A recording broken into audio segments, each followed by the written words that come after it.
Should you invest in a new exhaust system? I've been toying with slapping on a slip-on and header for some time in the hopes of getting a bit more juice out of the old YZ. But with a combo pipe and header costing as much as a black market kidney, I had serious reservations as to whether the performance gains would be worth the money. Eventually, my need for speed got the better of me. I feel the need for speed. Ow! And I wound up landing on FMF's Powercore 4 with their MegaBomb Header. After a month of trail riding with the new exhaust system installed, and following a bit of tweaking with my GYTR power tuner, I'm ready to report my findings.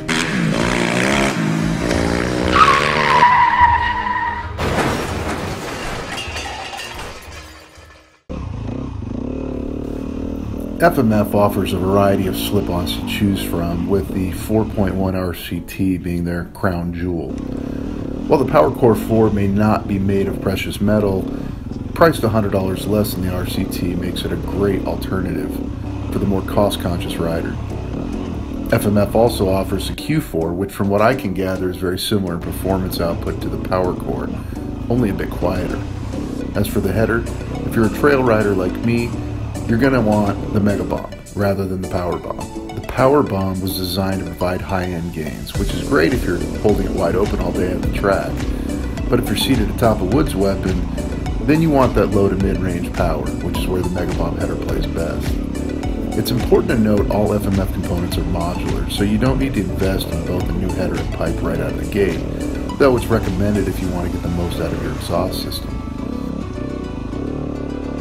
Being modular, installing their spark arrestor insert was a breeze, just a single Allen nut.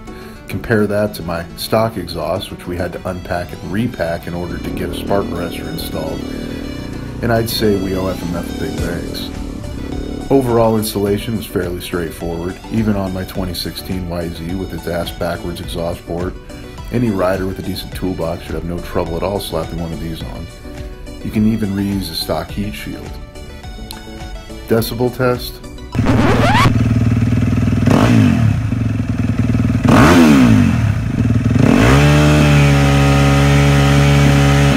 I actually prefer quieter exhaust, mostly because I don't want to have to yell so my viewers can hear what I'm saying.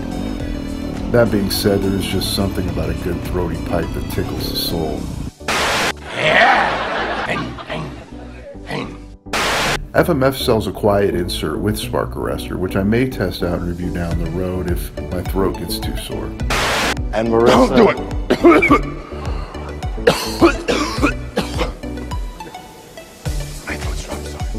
But for now I can live with the extra 10 decibels.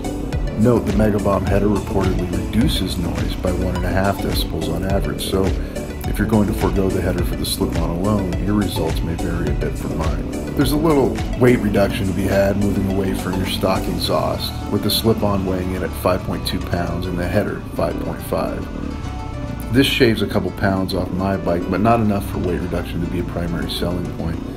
Note, the real reason you might opt to spend hundreds of dollars on an exhaust, other than the smashingly good looks. Did you ever think that maybe there's more to life than being really ridiculously good looking? It's for that added power.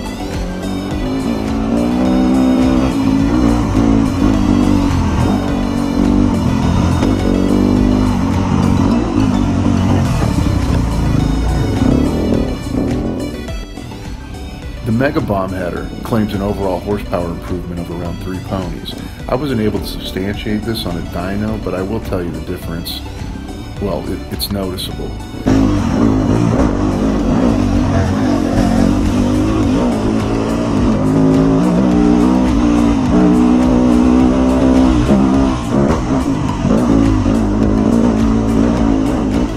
Let's talk GYTR power tuners for a minute. For those of you who ride blue and haven't invested in one yet, go ahead and pull the trigger, because the difference it made for me, at least, in the power delivery was substantial.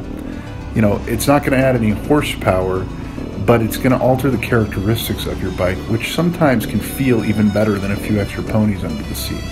Now, I had set my tuner prior to this particular installation here to the Yamaha factory recommended hard hitting map. This resulted in more power off the bottom and an even twitchier throttle response, which is great when you need to lock that front end at a moment's notice. For me to provide a fair comparison though between a YZ250FX with stock exhaust versus one with this FMF system, I had to reset my mapping back to 0, or to factory default. This made the power a bit more sluggish than I liked with my old exhaust, but better suited the FMF exhaust. I'd have to later tweak those settings to get the most out of this new system with its improved airflow and regain that hard-hitting feel. Are you still with me? Okay, think of it like this. If I take a bare-bones stock YZ and set it to the hard-hitting map with my tuner, the bike suddenly feels like it has more power off the bottom, even though the horsepower hasn't changed.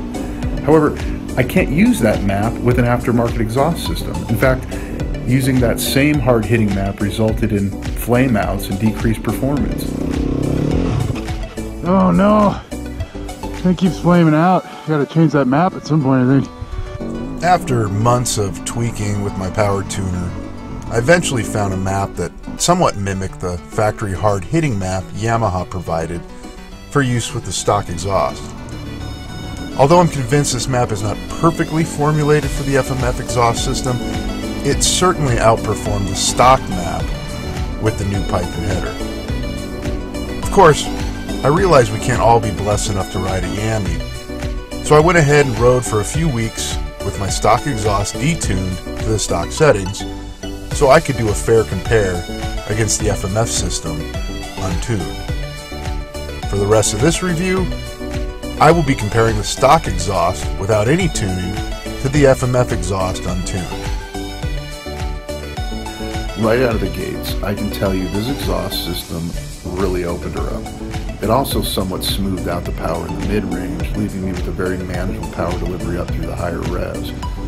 Now, while the MegaBomb may not produce as much over rev as the Power Bomb, it certainly felt as though I was able to stay in lower gears longer without having to shift up while still pushing power to the ground. In addition, while in a higher gear, yet at lower revs, it felt more responsive when I'd suddenly crack the throttle open. Now I'm testing this out in the wintertime here in the Pacific Northwest where traction is at a premium and wheel spin abounds. Being able to ride a gear up yet still have the twitchy throttle response I love is a godsend, but is it enough to warrant the price tag? Smoother power delivery, more low to mid-range power, and higher over revs may be just what you're looking for. And considering the ease of installation and the fact that these alterations don't void the warranty or make future potential buyers cringe like hot cams and big bore kids often will, I'd say a good aftermarket exhaust system like the PowerCore 4 with MegaBomb is a good investment when you've tapped into all your bike has to offer and still need a little more.